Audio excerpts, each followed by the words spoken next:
And do you know a week or two of deliberately turning downstream is all you need to start feeling wonderful? And do you know 30 days of feeling wonderful is all you need to manifest the biggest of dreams you've ever had? Do you know that you are 30 days away or less from everything that you've been asking for if you would just stop doing this? In other words, that sounds implausible, doesn't it? You've got to be kidding, Abraham. I've wanted that all of my life, and you're telling me that it's 30 days away? And we say, it's less than that away if you get turning and going with the flow, because you wanted it and it is created, and the universe knows how to take you to it. The circumstances and events are all lined up, and when you follow your bliss, you're going to find the path. And you know what's been keeping you from getting there? Keep going that way. No, I'm not. You say, yes, you are. We say, you're going that way. Well, I don't mean to go that way. I don't want to go that way. I want to go the other way because I'm miserable going this way. You're going that way. I know, but I hate going this way. I don't want to go this way. You're still going that way. Well, it's not my fault that I'm going this way. You're still going that way. It's my mother's fault. You're still going that way. Maybe it's karmic. Maybe it's from a past life. You're still going that way. Well, it's not fair that I'm going this way. You're still going that way.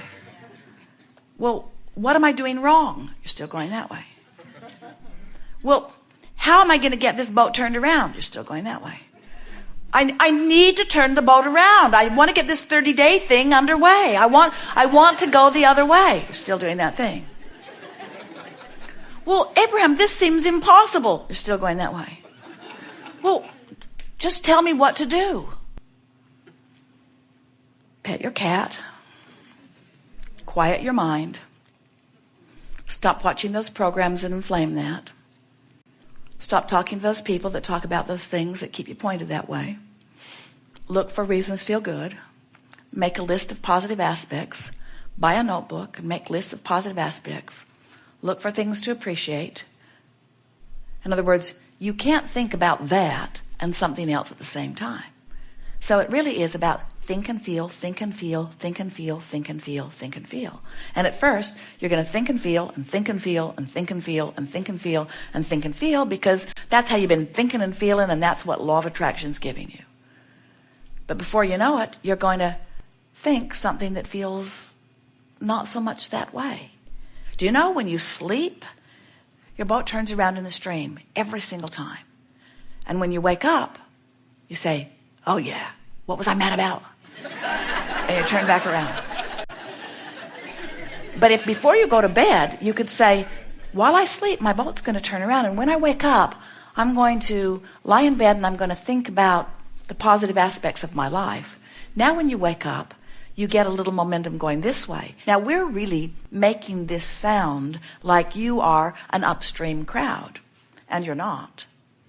But relative to those things that you want, that have not been coming to you, you have been an upstream thinker. You have been. Otherwise, you'd have what you want.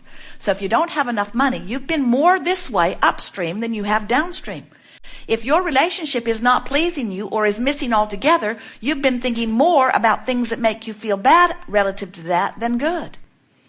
If you are not in your body feeling the way you want to, you've been thinking more upstream about it than you have down. If you're overwhelmed in your life, you've been thinking much more about how much you have to do than about the ease in your life.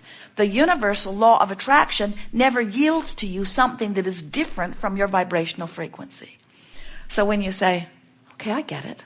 I can find softer thoughts, and every day I'll get better at it. And as you do, you'll turn and go with the current. And immediately you'll start feeling better. And people who are watching you will say, what's changed? Did you get that job you were looking for? Or did you get over that illness? Or did the money that you need come in? And you'll say, no. Then why are you so happy? I know it's illogical, you'll say. Because what I thought I needed to be happy hasn't happened yet. I've just stopped doing what was making me unhappy. And I felt better. And then say to them, and I think I'm on the right track. I just don't think you can feel this good without good things beginning to flow into your experience. And we say, those would be the most accurate words that you could ever speak. You can't feel negative emotion and let the good stuff in, and you can't feel positive emotion and keep the good stuff out. You just can't. When you get turned correctly in the stream, and correctly we mean going with the flow of that which is your natural inheritance, all good things will flow to you. So what are we talking about here? We're talking about utilizing your guidance system to know what's upstream and what's downstream. We're talking about you using 2 points of vibrational relativity in order to know. Just like the navigational systems in your vehicles, Jerry and Esther have 4 different kinds now. But they all operate on the same premise. The system knows where they are. They program in their desired destination, and then the system gives them turn-by-turn directions of how to get from where they are to where they want to be. The other day, they bought a new system. It's a Garmin. It's their favorite by far. And it's a portable system. They plug it into the cigarette lighter, and it sits on a little sandbag so it can be moved from vehicle to vehicle. So Esther unplugged it from the car and put it in the monster bus as they began to drive. And she programmed Pioneer, which is in the bus, and Garmin, which is the portable system. From where they are, she programmed them to the same destination.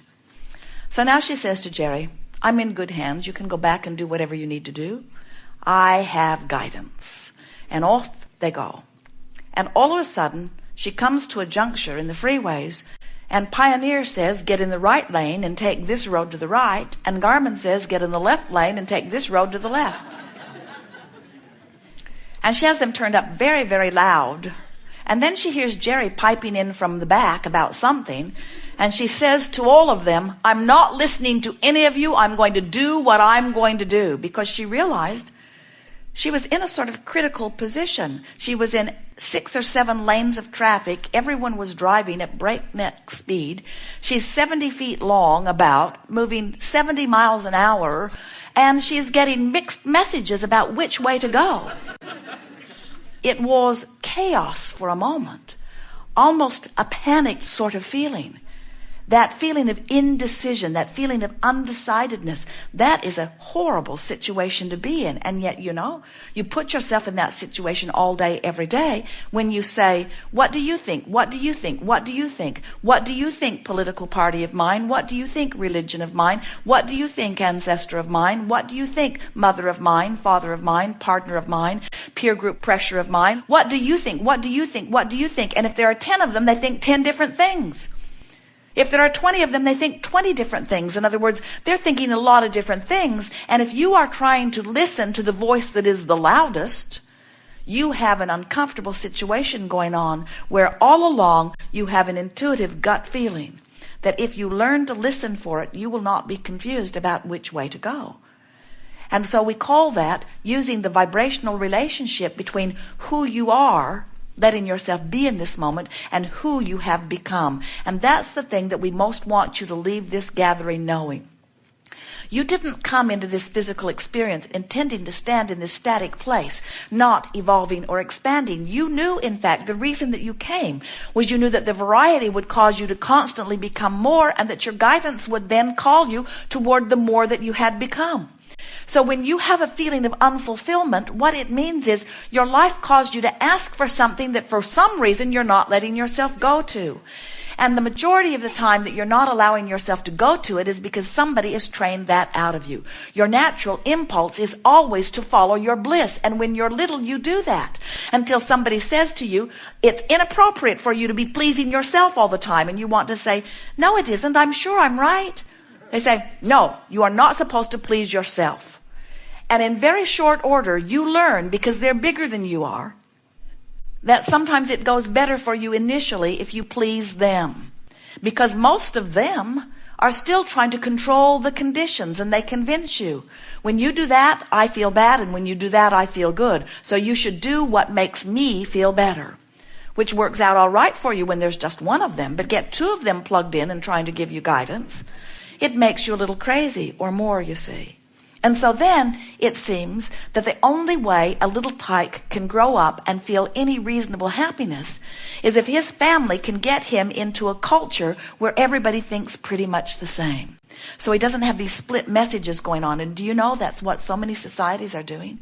They want to put their children in special schools, and they want to keep their children from being exposed to this, and they want to cloister them. They want to put them into a dark cave where they cannot be exposed to things that might cause them some concern or some confusion.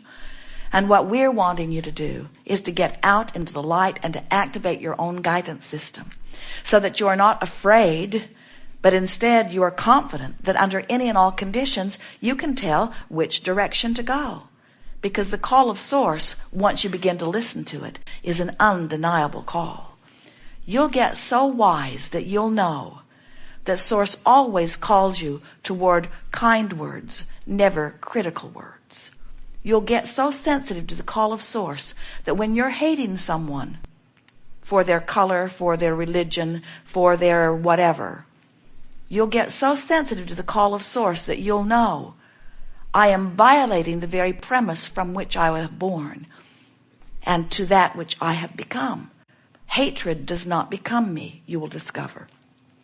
When you find fault with yourself, you'll come to know that's me choosing to think about myself in a way that Source never does, and I'm splitting my energy. When you hate someone else, you'll realize I'm finding a thought that Source would never find, and I'm splitting my energy.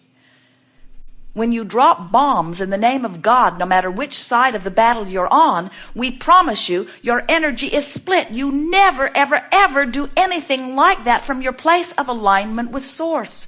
It's always from your place of disconnection, from your place of fear, from your place of not knowing about the stability of your life experience. When you're tuned in, tapped in, turned on, and in alignment with that which is Source, everything that comes from you feels good as it comes forth from you.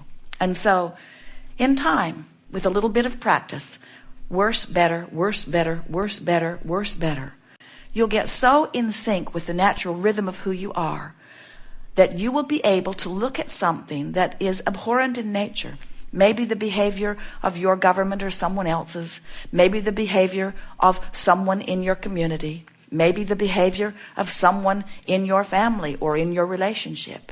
And you will be so accustomed to be in alignment with Source that you can see them in their behavior, in their condition that is abhorrent. And you will still be able to see them through the eyes of love because you have discovered what unconditional love really is. Unconditional love is training myself into the rhythm of who I am, rather than responding to the conditions. Unconditional love is tending to my vibration first, and then experiencing what law of attraction yields to me as a result of that, rather than looking out into an environment and attempting the impossible, which is to control conditions. You can't control your children, have you noticed? And when you try, they don't like you. And you don't like you either. When you understand that they've got guidance within them, and when you let your dominant intent be to live your life by example, which is to get in the flow of that which you are and be in alignment with that which you are as much as you can. When you set that example for your children, you teach them self-sufficiency. You teach them the only place that they will ever really find freedom and empowerment. You teach them that freedom and empowerment comes from personal alignment, and then they can go out into the world without hating and without altering conditions, and they can live happily ever after, going with the stream, living out the legacy that they set forth even before they were born into this body, and that they have added to every waking moment since. We've just given to you the best version that we've ever given of how this all fits together and of who you are. You are Source energy in physical bodies, and life is supposed to be good for you. And if it isn't, it is your doing. Because everything that you are living and everything that you are feeling is about only two factors: how fast your stream is flowing and which way you're pointed in it. And you've got control of both. Your life caused you to make your stream go the speed that it is going. The direction or choices that you are making are what are responsible for the way the stream is carrying you or beating you up. And now you know that. You will never again feel negative emotion and not know the simple truth that it tells you is that you are bucking the current of who you've become. In other words, you are defying something that you have already become, and you just can't do that and feel good. You got to turn and go with the flow. And all day here today, we'll chat with you about how to do that relative to the subjects that are important to you. There is nothing that is off limits here. Every question is eagerly welcomed. You will notice the perfect unfolding. And of course, you're getting the theme of this gathering, aren't you? The art of allowing. The art of allowing myself to go in the direction of that which I truly am.